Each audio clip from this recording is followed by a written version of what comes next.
महान दुख में फंस गया, परिणाम में पता चलेगा, अभी उसे पता परिणाम में। इसलिए ज्ञान ब्रह्मबोध प्राप्त करना बहुत कठिन, क्योंकि बिना निष्काम हुए आप आगे नहीं बढ़ सकते। तो बहुत सरल उपाय है, चाहे जो हो, जहां हो, जैसे भी हो, आप सबसे श्रेष्ठ भगवान के प्रिय बन जाएंगे और आपको इसमें इस तरह की कोई विशेष कष्टमयी साधना भी नहीं करनी पड़े। श्रीमद् भागवत में कहते हैं, अहो बत स्वपचतो गरीयान यज्जिह्वाग्रे वर्तते नाम तुभ्यम। ध्यान दीजिए, ते पुस्तपस्ते जुहुः शश्नुरार्या ब्रह्मानुचूर्णाम गृणन्ति ये ते। जिसके जिह्वा में राधा राधा राधा, श्री हरि राधा, राधा कृष्ण, राधा वल्लभ, राधे श्याम, या जो राम कृष्ण हरि शिव नाम जो तुम्हारे गुरुजी ने दिया हो, या जो तुम्हें प्रिय लगे, मन से नहीं कह रहे, यज्जिह्वाग्रे वर्तते नाम तुभ्यम। जिसकी जीव के अग्रभाग में ऐसा स्वभाव बन गया है, चल रहा है, नाम जप करे। बोले अहो बत स्वपच तो गरीयान, यद्यपि वो स्वपच है फिर भी गरीयान वो सबसे श्रेष्ठ है। हरिराम व्यास जी ने कहा कि वेदास जी की चरण धूल के सामने करोड़ों ब्राह्मण नहीं, क्योंकि उनकी जिह्वा पे निरंतर हरि का नाम बिना। इसीलिए यहाँ ब्रजवासी सब ब्रह्मा से भी परम पवित्र और श्रेष्ठ माने गए। व्यास मिठाई विप्र की तामे लगे आग, वृंदावन की स्वपच की जूठन खाइए मांग।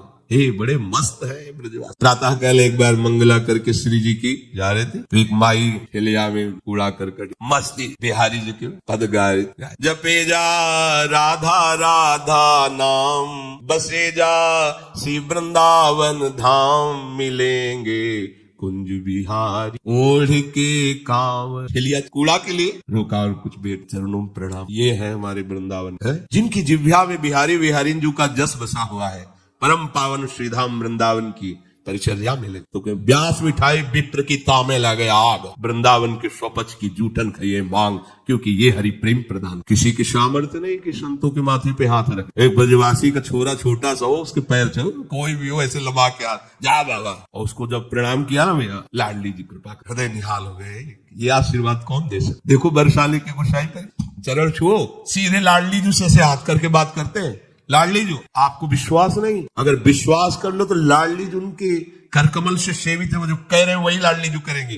भोरी सरकार है, पर हमें मनिलता मन की होने के कारण इन सब भाव पर विश्वास नहीं रहता। कह रहे कोई भी तपस्वी उसकी समानता नहीं कर सकता। जिसकी जिह्वा के अग्रभाग पर है, उसने सारी तपस्याएं कर ली, सारे तीर्थ स्नान कर लिए, भागने की जरूरत नहीं, राधा राधा बोलो, सारे तीर्थ स्नानों का फल तुम्हें उसी क्षण मिल जाएगा। तुम्हारी जिह्वा के अग्रभाग पर श्री हरि का नाम, प्रियाजू का नाम। सारे वेदों का अध्ययन कर लिया, उसे कुछ अध्ययन करने की जरूरत नहीं है। जो बड़ी बड़ी तपस्याओं से, तीर्थयाटन से, वेदाध्ययन से, यज्ञ आदि से गति मिलना दुर्लभ है, वो तुम्हें नाम से प्राप्त। कौन हो, कहां हो, कैसे हो, कोई प्रश्न नहीं। जैसे हो, जिस परिस्थिति में, जिस विषय में फंसे हो, वहीं से तुम्हें नाम उठा के महात्मा बना देगा, तुम्हें धनवान बना देगा, यशस्वी बना देगा, तुम तेज से संपन्न हो जाओगे। नाम का तेज, भगवान नाम का तेज है, प्रताप है भगवान नाम का। एक बार नाम आप बसा के तो देखो हृदय में, जोर से आलाप लोगे नाम का, प्रकृति का परिवर्तन हो जाए।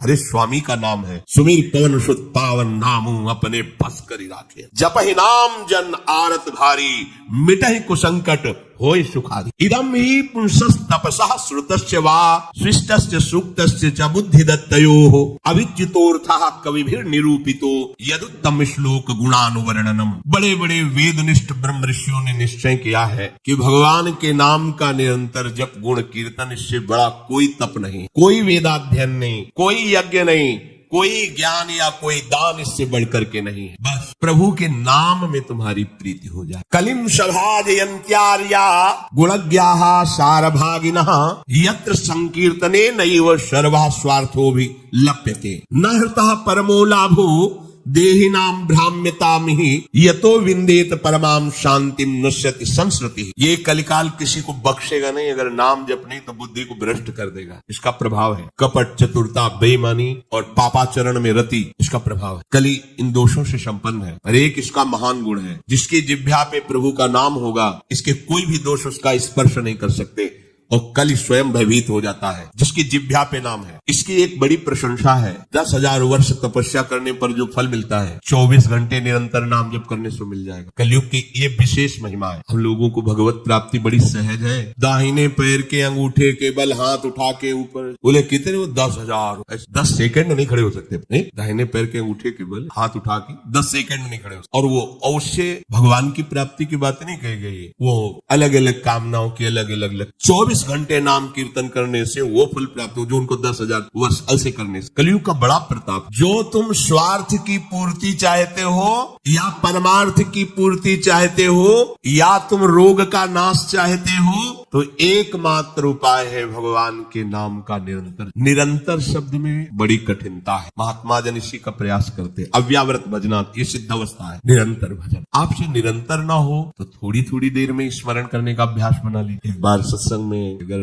5 मिनट में एक बार राधा बोल दो, हर 5 मिनट में एक बार राधा बोलना है। राधा 5 मिनट पुरुषोत्तम करो, चिंतन या कार्य जो करने पर 6वां मिनट न लगने पावे फिर 5 राधा। एक दिन आप देखना निरंतर नाम चलने लगे। इससे विषयों के प्रति जो आसक्ति है वो एक बार तो बढ़ेगी। होम्योपैथिक दवा जैसे रोग एक बार उभरेगा, आपको लगे वो बढ़ती नहीं है, अंदर छुपी हुई निकलती। ध्यान से सुनोगे तो प्रश्न खत्म हो जाएंगे। अपने लोगों के प्रश्न रहते हैं जब भजन में बैठते हैं तो बड़ा मन चंचल होता है, बड़ी गंदी बातें आती हैं, ये वो। हम भी कह रहे हैं जब आप नाम जपना शुरू करोगे तो पहले आपको जलन होगी, आपके अंदर ये विकार दिखाई देंगे, पर ये आते नहीं है, ये जाते हैं। धीरे धीरे इनका शमन हो जाए। और जब कभी आपको ऐसा लगे कि अब नाम जपने में हमारा एकाग्र मन नहीं हो रहा, तो बहुत सुंदर उपाय है, ताली बजाकर नाम कीर्तन। अपने को विजय प्राप्त करना है मन पर, और विषय भोगाभ्यास। और ये ऐसा नहीं कि ये नाचना गाना है सब है, ऐसा नहीं, इससे भगवान की प्राप्ति हो जाए। जितने बड़े बड़े महान भक्त हुए सब नृत्य करते थे। मीरा जी रात रात भर नृत्य करती गिरधर के साथ। नरसिंह मेहता की करताल, 4 भक्त साथ है, करताल लेकर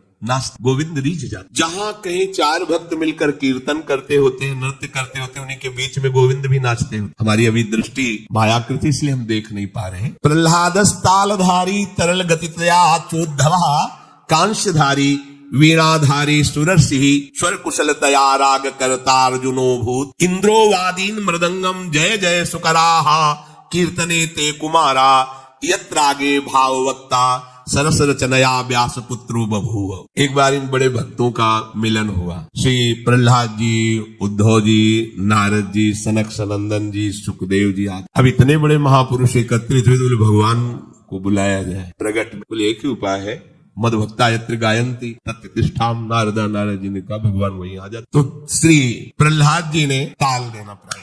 ये भगवान को बहुत प्रिय है। अगर आपको कोई संगीत नहीं आता तो भगवान का प्रिय संगीत है ये। राधा राधा राधा राधा राधा। ना किसी की जरूरत है और ना किसी के सहयोग की। ले भाई ढोलक हारमोनिया अगर नहीं बजा लेते, कोई राग ले, हम कह रहे कोई राग ले, राधा राधा राधा राधा ताल की, ये हमारा ताल बज रहा है। ये बहुत बहुत ही काम की बात है। आप मान लीजिए आपको मन लगाने के लिए बहुत बढ़िया उपाय और भगवत प्रसन्नता का बहुत बढ़िया उपाय। जहां आपका मन न लगे शुरू आप देखना मन लग जाएगा। उद्धव जी ने मंजीरा उठाया। अब मंजीरा सब कोई न बजा पाए तो ऐसे ही उसको राधा राधा राधा जय जय राधा वल्लभ श्री हरिवंश राधा वल्लभ से वो आ जाएगा बजाना। हम ये देख रहे हैं कि प्रभु समस्त कलाओं से युक्त है और आप उनका गुणगान करो तो सीख जाएंगे। इतनी बड़ी बच्ची है, स्कूल ही नहीं गई, पूरी चतुरासी जी कंठस्थ सुधा निधि। आश्चर्य है, सुधा निधि के श्लोक बोलने में व्याकरण पढ़े हुए भी लड़खड़ा जाएंगे। ककहरा नहीं पढ़े, गई नहीं स्कूल। ये सर्वाश्चर्य में सकल विद्या विदित रहस्य श्री हरिवंश सहित। हमारी स्वामिनी सकल विद्या विदित है, आश्रय निर्मल हृदय ने लिया, वाणी प्रकाश श्री चतुरासी जी कंठ। हम तो आश्चर्य, पर सर्वाश्चर्य में स्वामिनी जो इसलिए क्या नहीं आपको ज्ञान हो जाएगा, आपको क्या पता नहीं चल जाएगा। जब प्रभु को पता चल गया तो सब उन्हीं में समाये हुए हैं, सब ज्ञान आ जाएंगे। श्री उद्धव जी ने मंजीरा उठाया और नारद जी का प्रसिद्ध वाद्य यंत्र तो वीणा जी है ही, और अर्जुन जी राग आलापने लगे। इंद्र ने मृदंग बजाना शुरू किया। सनक सनंदन बीच बीच में जय हो, ये कोई हंसी मजाक नहीं जैसे कीर्तन में आप लोग बोलते जय हो जय हो जय हो आप बोलते ना, ये साधारण बात नहीं है। भगवान बहुत प्रसन्न होते इससे। बोले ये सनक सनंदन सनातन सनत कुमार बीच में नाम कीर्तन में जय ध्वनि बोलने लगे, जय हो, और सुखदेव जी भावभंगियां प्रकट करने लगे। जीव ही एक कीर्तन और नृत्य हुआ तो बीच में देखा प्रभु प्रकाश। तासा मावीर भूत छोरी स्मयमान मुखान पीताम्बर धरासर भी साक्षान मत और वो भी कोई खड़े नहीं हुए, वो भी तो नटवर नागर है, सकल कलाओं में प्रवीण। तो प्रभु नृत्य कर रहे हैं, भक्त जन आसपास मृदंग में। कैसा आनंद! ये जो आनंद आपको आता है, तो आनंद कौन है जानते हो? श्री कृष्ण। सच्चिदानंद रूपाय, उनका रूप क्या है? आनंद। आपके हृदय में उमगल, सबके हृदय में भगवान आ रहे हैं। प्रभु बोले हमारा अनुभव नहीं हो रहा, मलिन यंत्र है, यही करते रहो। थोड़ा आनंद आया ना, अब पूरा आनंद आ जाएगा। और जिस दिन पूरा आनंद आया, उस दिन से फिर तुम्हें कोई घसीट नहीं पाएगा। माया का जो आकर्षण है। भगवत आदि पुरुषस्य नारायणस्य नामोच्चारण मात्रे निर्धूत कलिर्भवति। जो प्रभु श्री हरि का नाम उच्चारण मात्र करता रहता है, कोई भी कलयुग का दोष उसके अंदर। कलयुग बड़ा सूक्ष्म विषय है। देखो, गर्भ में ही जिनको भगवान का साक्षात्कार हो गया था, वो परीक्षित महाराज। देखा कि एक जो शूद्रवत आचरण करने वाला पैर से मार रहा है, दंडों से मार रहा है, बीच बीच में लात। ये ध्यान रखो, किसी को भी पैर से, सम्य श्री भगवान है, कभी ऐसा दंड विधान किसी के लिए हो जैसा, पर ऐसे सहज में किसी को अपने पैर न लगे। अपने लोगों का परमार्थ है ना, कोई अगर लेटा हुआ है तो उसे नांगने की जरूरत नहीं, घूम के भले चले जाओ, उससे प्रार्थना करो कि आप पैर हट। ये ऐसे किसी को नांगना, किसी के पैर मारना, ये सब गंदे आचरणों में आता है। भक्तों के द्वारा ऐसा नहीं होता। हमें तो आश्चर्य हुआ, पूज्य श्री चंद्रशेखर बाबा के एक जो अंग सेवी थे, उन्होंने बताया कि बाबा का श्री चरण एक बार हमारी पादुका को छू गया, तो बाबा पादुका को ऐसे हम कहा, अरे बाबा हम मर गए, ये क्या हमारी पादुका? बोले तुम थोड़ी हो, तुम तो हरि के शरणागत वैष्णव हो गए। अब वैष्णव की पादुका पूज्य होती है, उसमें पैर कैसे? बाबा के उसी से है, और बाबा उनकी पादुका को, ये है भाव, वैष्णव भाव, ये भगवत भाव। हम गुरु हैं, चेले का तो ऐसा नहीं पूज्य हो गया, वो भगवान का दास हो गया।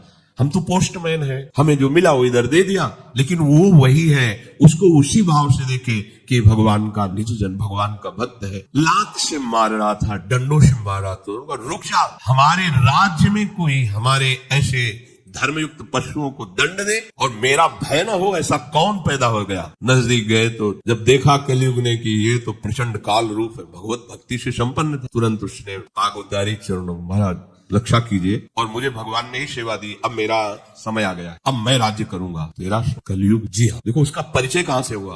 अधर्माचरण से। तो उनका जब तक मैं जीवित हूं तब तक तेरा राज्य नहीं आने। हमारी प्रजा में अधर्माचरण फैल होगा, आपको कुछ न कुछ तो स्थान देना ही होगा कि आप ठीक मदिरालय, और जो मदिरा सेवन, और जहां शरीर को बेचा जाता हो, भ्रष्ट आचरण किए जाते हो, जहां जुआ खेला जाता हो, ये द्वित कीड़ा, मद्यपान करना, व्यभिचार करना। व्यभिचार उसे ही कहते हैं जो धर्म से रहित काम संभोग होता है, जो अपनी एक पत्नी व्रत रहकर भगवान की भावना से संतानोत्पत्ति की क्रिया, उसे व्यभिचार नहीं कहते, वो दोष युक्त नहीं, गृहस्थ धर्म के अंतर्गत है। लेकिन जो अन्य ऐसी भावना, कलयुग को आदेश दिया कि आप रह सकते हो, जो मदिरा पीता है, जो भ्रष्टाचरण करता है, और जो मांस खाता है, और जो देव कीड़ा करता है, आप, क्योंकि वहां कोई ऐसा करता ही नहीं, यहाँ रह सकते। उनका महाराज आपने सब गंदे गंदे स्थान तो दे दिए, थोड़ा तो सांस लेने की जगह दो। उनका ठीक, अधर्म से कमाया हुआ स्वर्ग, उस पर वो खुश हो गए। हाँ ठीक है महाराज, आपकी आज्ञा के विरुद्ध बिल्कुल नहीं चलूंगा, चलेगा। जरासंध का जब वध हुआ था तो उसका मुकुट जो था विजय में, तो भीम ने ही तो भगवान की प्रेरणा, तो अब ये उन्हीं के तो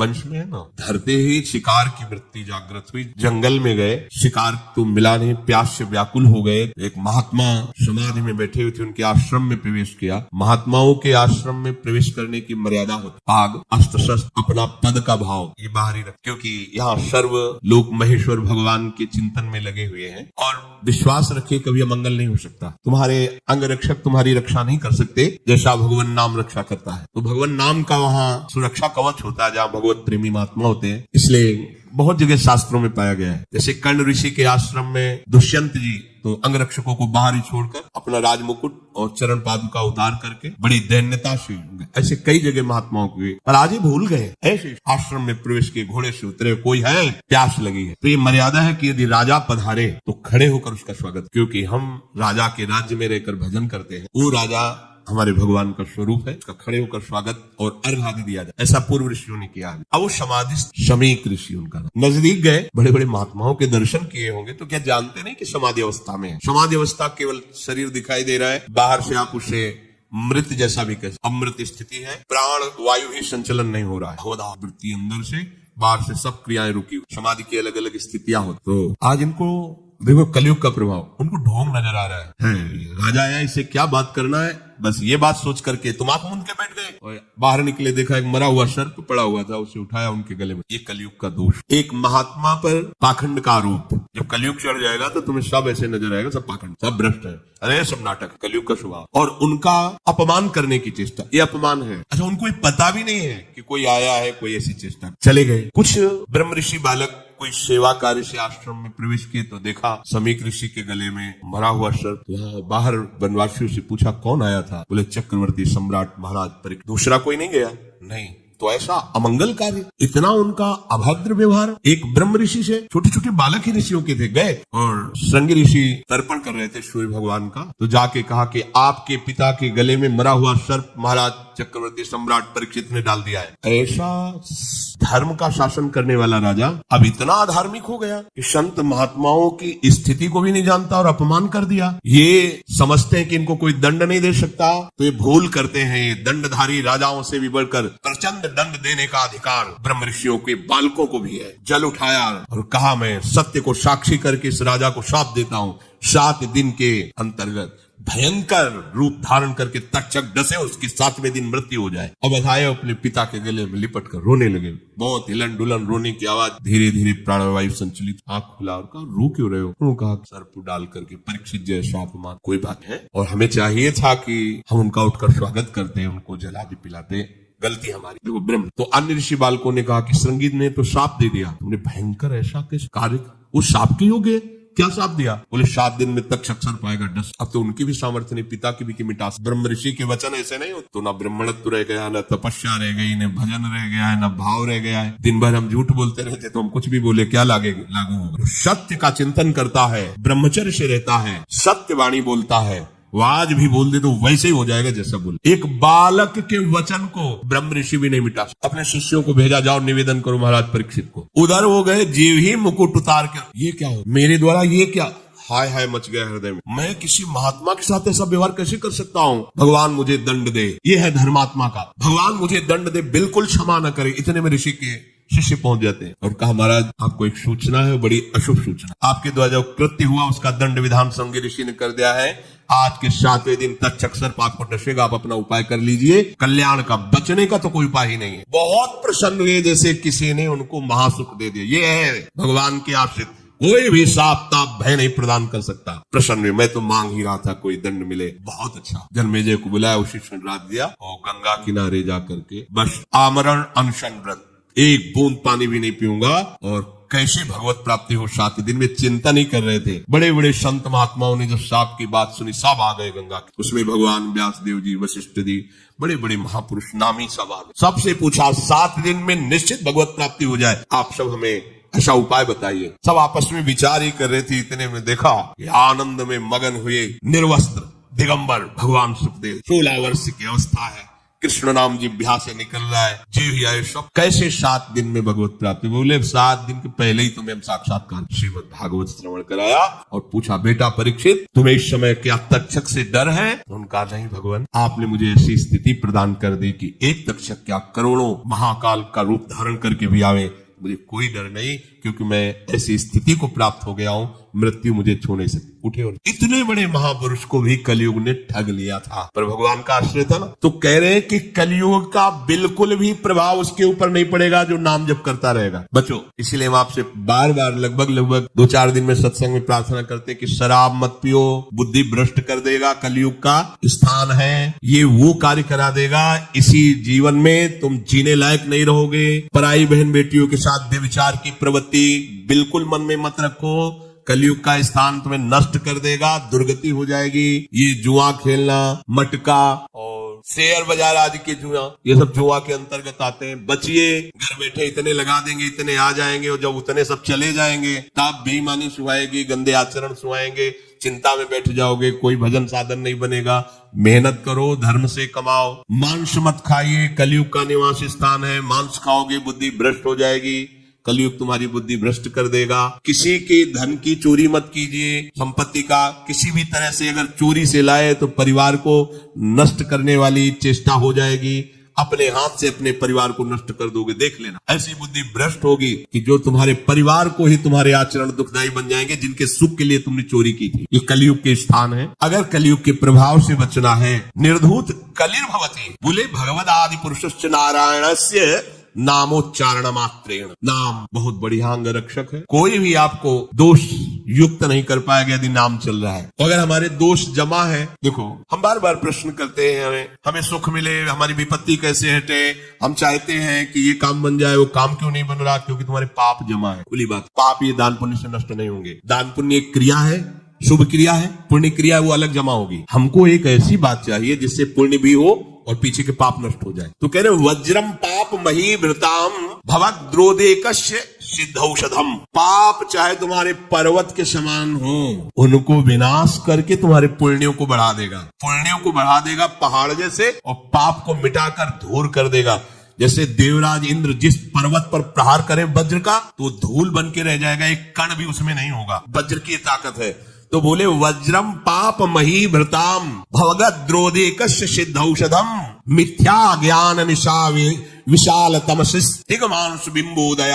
तुम्हारे पाप पर्वत को चूर चूर करने के लिए वज्र के समान है कृष्ण नाम। तुम्हारे पुण्यों को बढ़ाकर पहाड़ जैसा कर देगा और पाप को बिल्कुल धूल के समान उड़ा देगा। पहाड़ के समान पाप जमा हो, क्या करो? बस कृष्ण कृष्ण, राधा राधा बोलो। इस भवरोग की रामबाण औषधि क्या? बोले सिद्ध औषधम, कृष्ण कृष्ण बोलो। अपने गुरु प्रदत्त नाम को निरंतर जपो। अगर आपको यह वीडियो अच्छी लगी है तो वीडियो को लाइक करें, कमेंट करें और चैनल को सब्सक्राइब जरूर करें।